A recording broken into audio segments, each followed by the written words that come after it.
assignment number 4. So revision 1.4, we added an interval timer to the system. So this means that right now the system is able to generate any time-related information. Okay? And this exercise, we're going to look at how you can use the features from the interval timer. So the code that I'm going to present to you demonstrates how you can change the 7/7 display counting sequence at different intervals, okay, using interrupt. If you look at the behavior of the code of the system, it is very different from the using the delay loop. So if you have a delay loop, everything is sequenced evenly. But this one, you can see that when you count, there's no correlation between the first counter and the second counter. Understand? Okay. So, what is interval timer? The interval timer in this kind of system enable you to keep track of time.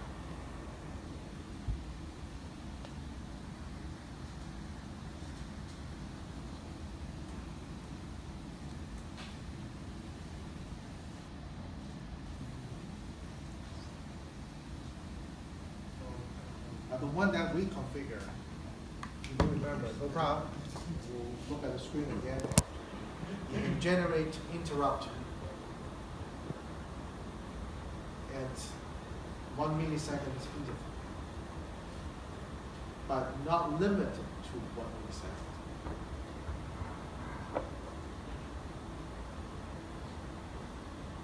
Every time the timer generates an interrupt, your system can catch the interrupt and then respond to it. Okay?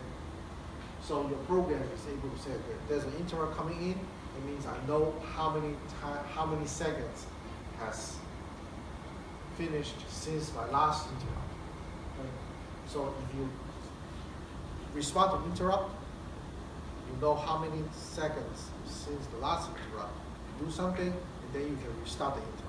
So by doing that, that means you always get an interrupt, you always do something, you always restart the interrupt. So you're in this cycle, okay, of timer, interrupt, respond,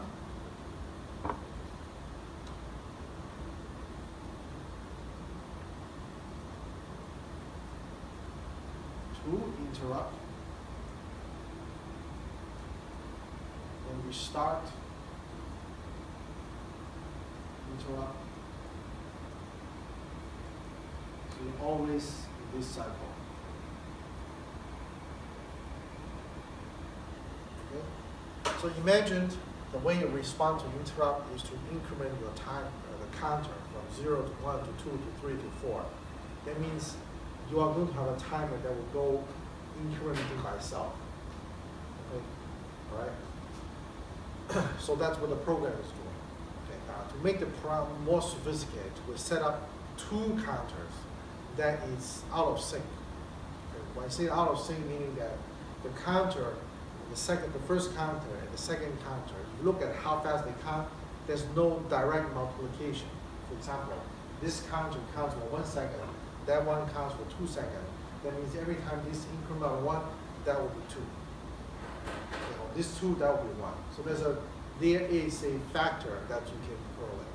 But this one, the way we set up is these 2, they are just completely out of sync. Okay?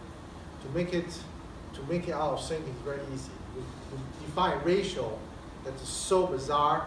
There's no way in time in the future, very soon, they will correlate each other. Even though correlate one instance, then they'll decorrelate completely. Okay? So they'll be out of sync completely. Right? So this program, we're going to look at how you can create an interrupt when you start it. You need to kickstart it first. How to respond it and how to set the new one. Okay? All right? So let's look at the code. Fortunately, I don't have a syntax highlighted version. Okay? This is black and white.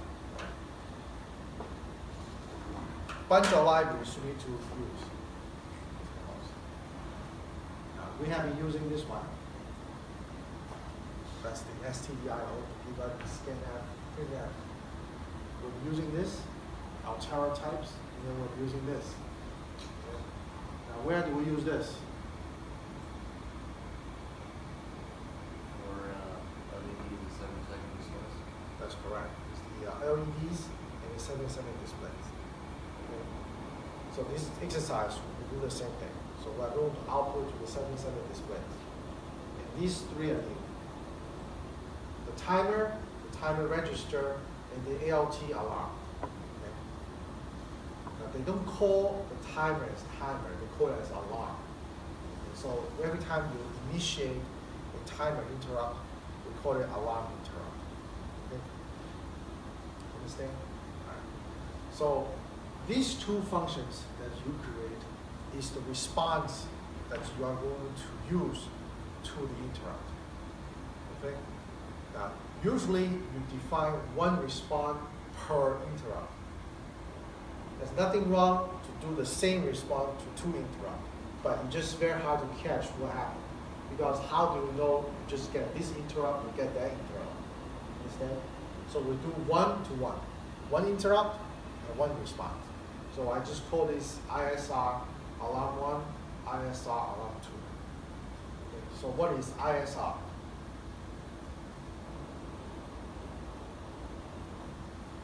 Interrupt service routine. Or another way it's called a function that will get called or get executed every time you have an interrupt. Okay. Right. ISR. So I have ISR1, ISR2. The function prototype return value is ALTU32. It's fixed. You cannot change that. What is void star context?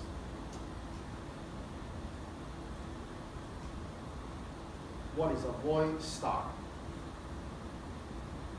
This is, again, has nothing to do with this class. This is C programming. So what is void star? Pointer. It's a what? It's a pointer. It's a pointer. Okay, almost there. More specific. Anybody? What kind of pointer is that?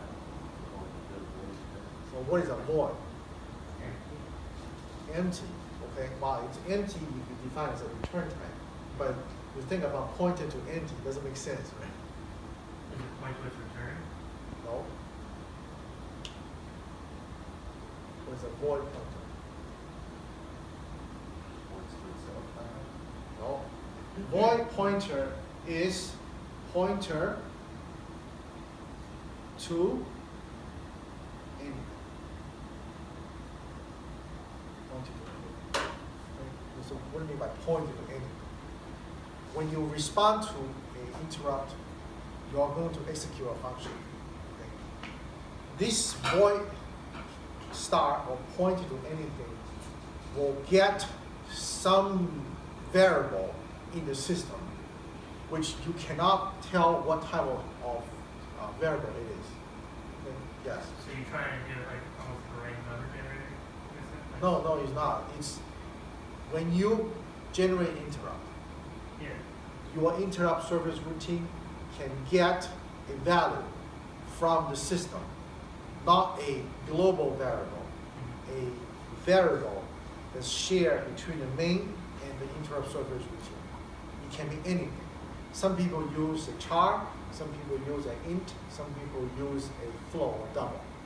So you don't know. So when you define this prototype, which is not you, but the system or the library, you have to use pointer to anything. It's very tricky.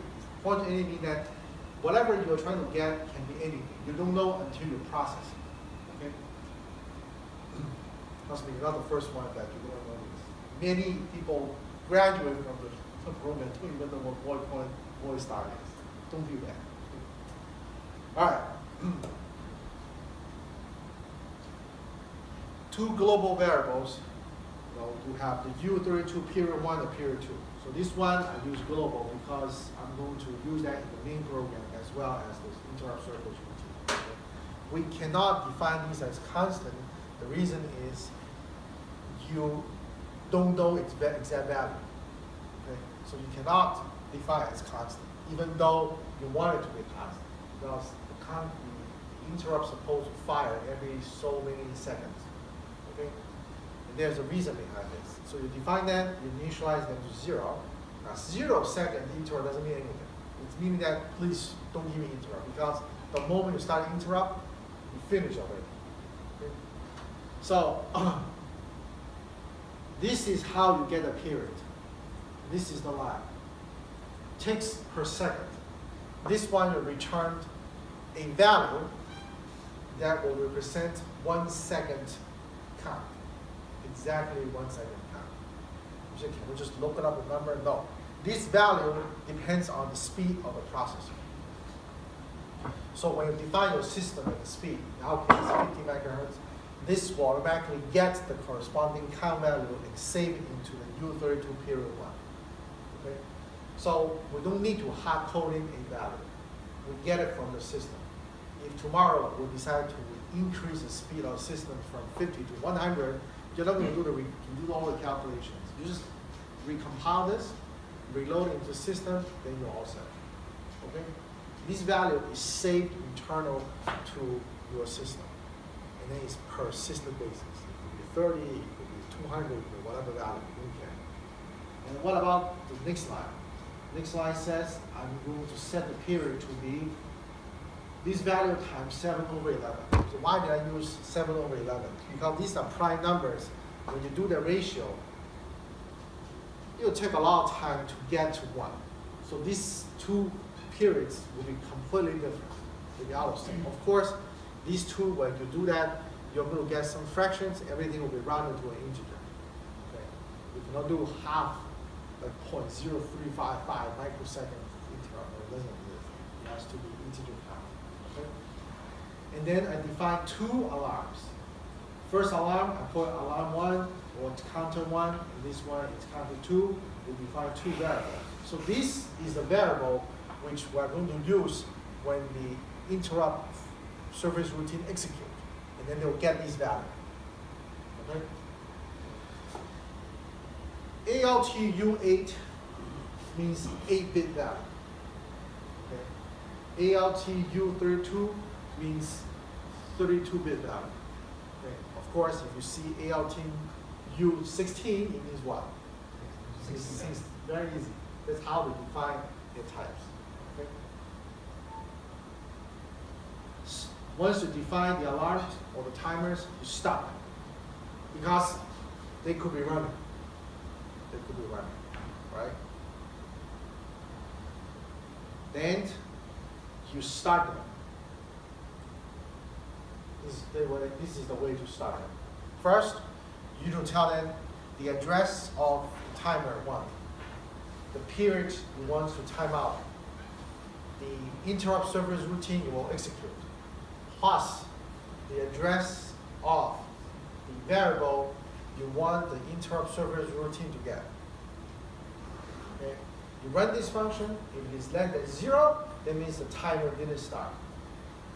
Okay? So that's why I said timer start fail. Because it didn't start.